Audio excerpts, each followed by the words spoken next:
بسم الله الرحمن الرحیم. لکه چې تاسو خبر یاست د بایومټریک پروسه د 1995 کال را په دې خوا رامنځته شوې ده او کال په کال د ازموینې ملي اداره دا کوشش او تلاش کړی ده چې دا پروسه لا پرمختللې او پیشرفته یعنی پیشرفت پکې او ترقی او پیشرفت پکې راوړي او اوس چې لکه څرنګه چې تاسو ګورئ د بایومټریک پروسه د تخنیکی له لحاظه ډیره ساده شوې ده خو د کیفیت له لحاظه ډیر پرمختللې شوې ده. پخوا چې و زموږ د بایومټریک پروسه کمپیوټرونه او غټ غټ کیټونو سره کېدله او اوس موږ د بایومټریک د پروسې لپاره مخکې نه ډیټا په ډیوایسونو کې ځای په ځای کوو او د بایومټریک پروسه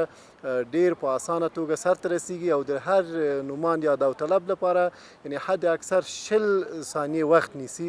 او د دوی د معلوماتو د ثبتولو لپاره یعنی یوازې د دوی ګوتې او عکس اخیستل کیږي او پخوا چې و د دوی ټول شهرت ټایپ کېدله د همدغه لپاره ډیر وخت نیوله او زموږ په دغه د بایومټریک په صحنه کې ګڼه ګوڼه او بیروبار ډیر جوړېده او اوس چې د الحمدلله زموږ د بایومټریک په صحنه کې لکه چې اوس هم تاسو شاهد یاست بیروبار او ګڼه ګوڼه نشته ځکه چې هر یو داوطلب چې راځي او خپل کارت ترلاسه کوي سمدستي بایومټریک کیږي او بیرته زی. دغه موضوع ان شاء الله اوس زموږ تاسو ټول ملت ته روښانه شوې ده چې د بایومټریک د رامنځته کېدلو نه وروسته دغه عوضي کسان چې پخوا امتحان ورکوله د یو کس پر ځای بل کس امتحان ورکوله دغه موضوع بیخي صفر ته تقرب کړی دي او اوس هیڅ څوک دا جرأت نشي کولی چې راشي د یو بل کس پر ځای امتحان ورکړي ځکه موږ مخکې نه کله چې زموږ داوطلبان کارتونه ترلاسه کوي هغوی همالته بایومټریک کیږي او د امتحان په صحنه کې بیا له سره چک کیږي یعنی بایومټریک دوه ځلیزه ور باندې تطبیق کیږي که په خپل کس حاضر نه وي هماغه لحظه امتحان باطل کیږي او د صحنې نه ایستل کیږي. دغه موضوع شاید په راتلونکي نور هم مخ ته لاړ شي خو اوس د دې لپاره چې زموږ د کانکور فورمې په اصطلاح مالی فورمې دي او قیمت لري یعنی بهاداره فورمه ده او هغه قیمت لري د دې لپاره موږ اوس نشو کولی چې ټول د ثبت نام ټول آنلاین کړو نو هر داوطلب مکلف دی په دې باندې چې فزیکي فورم واخلي او ثبت نام کړي خو سږ کال چې موږ د تجربوي په شکل دغه کار شروع کړی ده یوازې هغه نوماندانو دپاره دی چې هغوی په ولایاتو کې غیر حاضر شوي دي خپل امتحان نه پاتې دي او اوله مرحله کې دوی فزیکي فورمې ډکې کړي دي خو وروسته چې دوی خپل ولایت د هر ملحوظ په اساس امتحان ته حاضر نه دي شوي هغوی دپاره موږ دغه آنلاین ثبت نام پروسه برابره کړې ده او دغه کسان چې اوس ګورئ چې راځي او خپل کارتونه ترلاسه کوي او ثبت نام کیږي بایومټریک کیږي دوی ټول د آنلاین ثبت نام په اساس دلته سیستم کې ترانسفر شوی دي او دوی هماغه آنلاین سیستم نه استفاده کړي دي یعنی هیڅ داوطلب په دې باندې سږ کال مجبور نه و چې د ولایاتو نه راشي بیرته کمیټې ته البته هغه داوطلبان چې خپل ولایت کې غیر حاضر شوی و چې دلته کمیټې ته راشي او بیا له سره فورمې واخلي او ثبت نام وکړي هغوی ټول د خپل ولایاتو نه په آنلاین توګه ثبت نام کړي دي او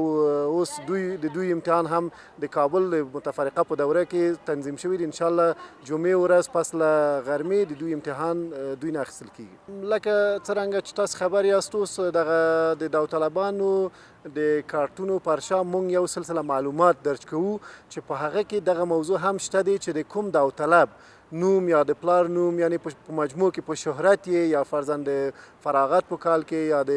زیږیدنې په کال کې څه تغییرات راغلي وي او تېروتنې یا اشتباه شوي وي هغوی کولی شي هغه لینک د هغوی د کارت د آی ډي کارت پر شا لیکل شوي دي چې د همغه لینک په اساس دوی هغه لینک خلاصوي او په هغه کې خپل اصلاح شهرت فورم ډک کوي او د دوی شهرت مخکې له دې نه چې نتایج اعلان شي اصلاح کیږي یعنی اصلاح شوی شهرت سره د دوی نتایج اعلان ولې د دې نه موږ انکار نشو کولی چې کوم چېرته چې یعنی انساني لاس وي حتما هلته تېروتنې او اشتباه راځي یعنی کله زموږ د انټري په برخه کې چې ګڼه ګوڼه او بیروبار زیات شي کیدی شي چې د هغوی نه یو څه تېروتنې وشي فرضاً د نومونو په لیکنې کې یا فرضاً د فراغت کال یا فرضاً د زیږېدنې کال یا د لیسې په نوم کې یو څه تغییرات راځي خو هغه بیا موږ مخکې له دې نه چې د دوی نتایج اعلان شي هغه د اصلاح شهرت فرم هغوی کولی شي چې هماغه لینک چې موږ ورته د کارت پر شا لیکلی دی ادرس لیکل شوی ده په هماغه لینک کې لاړ شي او هغه فرم اصلاح شهرت ډک کړي او مخکې له نتایج نه د دوی دغه ستونزه حل شي د فراغت آمار خو مونږ ته درست نه معلومیږي ځکه چې مونږ یوازې کله چې د فورمې د توزیع وخت را رسیږي مونږ فورمې چاپو او د ولایات د معارفو ریاستونو ته لیږو د هغوی نماینده راځي دلته مونږ نه وړي د خپل دغه احتیاجاتو سره سم او دلته کابل کې هره حوزه او هره لیسه نماینده دلته مونږ ته رالیږي او فورمې وړي چې په هغه فورمو کې هم عمومي فارغان یعنی سږني فارغان فورمې اخلي او هم متفرقه چې د پخواني کلونو فارغان دي د مخکني کلونو فارغان هغوی هم دغه فورمې اخلي نو دغه آمار چې څومره فارغان لري معارف هغه دقیق آمار مونږ ته د هغه په هکله معلومات نشته خو داسې ویلی شو چې سږ کال د 2,14,000 تنو نه زیات داوطلبان مونږ لرو چې په مرکز او ولایاتو کې دي او تقریبا د 1,55,000 نه یو څه باندې ولایاتو کې ثبت نام کړی و چې مونږ هغوی نه امتحان اخیستلی دي مخکې له هغه د قرنطین نه او اوس چې کابل کې له خیر سره مونږ امتحان اخلو 4 دورې تنظیم شوي دي چې 3 دورې د کابل د عمومي او متفرقه امتحان دی چې هغه په مجموع کې دغه تعداد 4,913 کسان کیږي